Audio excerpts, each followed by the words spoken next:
welcome to Talk with Nia. I hope you guys had a good weekend. So let's get into what happened over the past few days. So Doja Cat, let's start with her. She gives us some insight into her next album that'll be coming out. We find out that it's going to be 15 songs. Well, she said 10 songs, then plus 5 extra.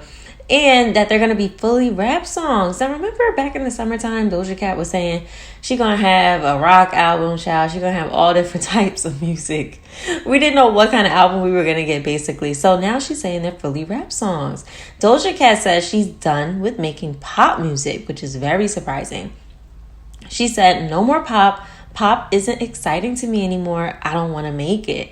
Now, what do you think about that? Because Doja Cat has had a lot of success with the more pop mixed with some rap type of songs, and she gets a lot of love on those songs, especially like Say So, a lot of her songs. So what do y'all think about her making fully rap songs, and how do y'all think they're going to turn out, and how do you think she's going to do with just fully rap songs? I'm curious. And she also was online talking about how some people think that her rap bars are like mid and she knows and stuff like that. So what do y'all think? Now let's move on. Chloe Bailey's movie called Praise This came out. Did y'all watch it? I have not watched it. I've only seen clips online. These kind of movies really aren't my thing, but let me know how it was if you watched it. Now, speaking of Chloe Bailey, people are still having the conversation about why Chloe's solo career hasn't taken off the way people initially expected, especially with her being under Beyonce. Now, Chloe weighed on her opinion about this kind of topic a bit as well in the judgment she's been getting, compared to the support that she feels she wasn't getting when she was with her sister. Listen to this. The thing is, the same people who say that weren't fans of Hallie and I when we had like our Ungodly Hour album out. The Kids Are All Right. So it's a bunch of people who are just putting in their 2 cents now just to really say things. Right. Because Sis and I, we've been underground for a minute, and the same people who, talk, they weren't around then or giving us our props then. And it's like now they want to talk trash for some reason. So I'm really protective over my sister and I. So I'm like, don't mess with us. Weren't fans of Hallie and I when we had like our Ungodly Hour album out. And with this video, my Chloe commentary and critique of her career comes to a close because the fact of the matter is, it's with love. I love Chloe. I want to see her win. But she says it plainly here. You're not creating music for your fans. The people who have been supporting you and do love you and do know what you're capable of and love the music that you've already created, that's not the music. You're not creating that music for your fans. You're reaching towards a different audience, maybe of people who understand you more, that you can relate to more. But the people who have been riding since Sugar Symphony, since The Two of Us, since The Kids Are All Right, Ungodly Hour, you're not making music for us. I'm sorry. Like, In Pieces does not touch Ungodly Hour for me. Not at all. Ungodly Hour is still on repeat. But again, I'll be supporting. Good luck. I hope to see something. So what is y'all take on this? We've talked about this so many times. I feel like people talking about this just as much as they talk about Normani's career, and it's getting a little stale, okay? I mean, I think that people really weren't that supportive of Chloe and Hallie. I really don't. I was listening to The Kids Are All Right and Ungodly Hour on repeat. Like, I was listening to those albums. But I think in 2020, more people started to really figure out who they were, if you didn't know who they were. And, I think that Chloe has a point. That's all I'm going to say. Now, this is coming from someone who wants Chloe and Hallie to make music together. I'm very curious about how Hallie's going to do solo, and I think her music is going to be amazing, honestly. We'll get into Hallie and her It Girl vibes in another video. But I think that Chloe has a point, because they weren't doing like all that great together either when you look at it from a numbers standpoint. So yeah, what do y'all think? What do y'all think? Honestly, some people feel that she's making music and it feels like a forced kind of new branding she's going to. It's not really her, but what if this really is her? Like, what if it really is her? We don't know. Anyway, let's move on. Taylor Swift and Joe have broken up after 6 years together.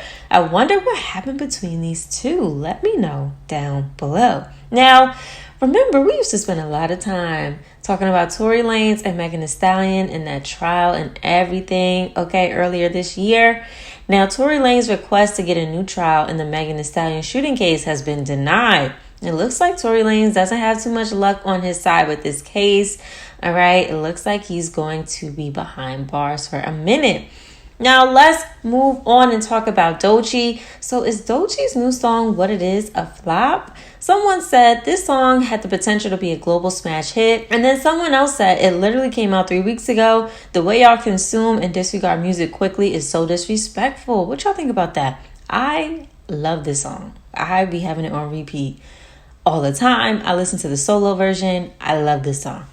Now, what do y'all think about this? I think it's too early. I definitely don't think it's a flop, only because I love this song. But what do y'all think? Now, Latto is pissing the bloggers off. Tasha K has some words for Latto and calls her an industry plant. Listen to this. Next time y'all want to come for me and I see this inexperienced, confused, don't know who she is because she's been groomed by Hollywood and every Hollywood producer out here, okay? And ain't no telling which ones in Hollywood screwing her down.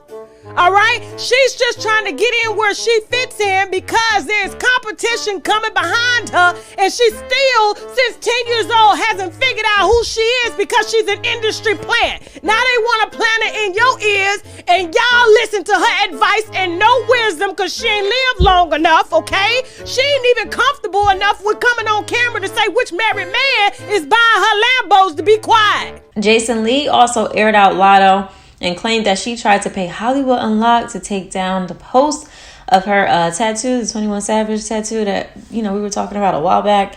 So he has some words for Latto too. This online because he's married and people thought he was married to stay in this country because in order to not get deported, you got to be married or go through the pathway of citizenship that you are, right? And then people were posting it and went viral. And then I started getting calls from your team saying that you allegedly wanted to pay me to take it off of Hollywood Unlocked. And I wasn't going to remove it, but I asked my team to check to see if anybody else had posted. And although I think we posted it first, everybody started posting it. And then it became a thing where I think then she got, from what I understand, was unhappy with us not taking it down because no calls have been returned. I reached out to her team. We had a conversation about it or whatever.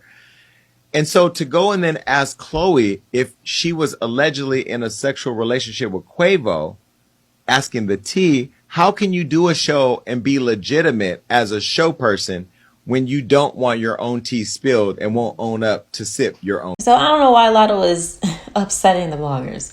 I don't know. Latto's getting a lot of hate lately. She's getting a lot of hate lately. Lastly, I want to talk about Cardi B because Cardi B was sharing her feelings about feeling like the underdog. And it sounded like she was crying a little bit in this clip I'm about to play y'all. And that people try to deny her influence and greatness. Listen to what she had to say. I still sometimes feel like the underdog, and you can't.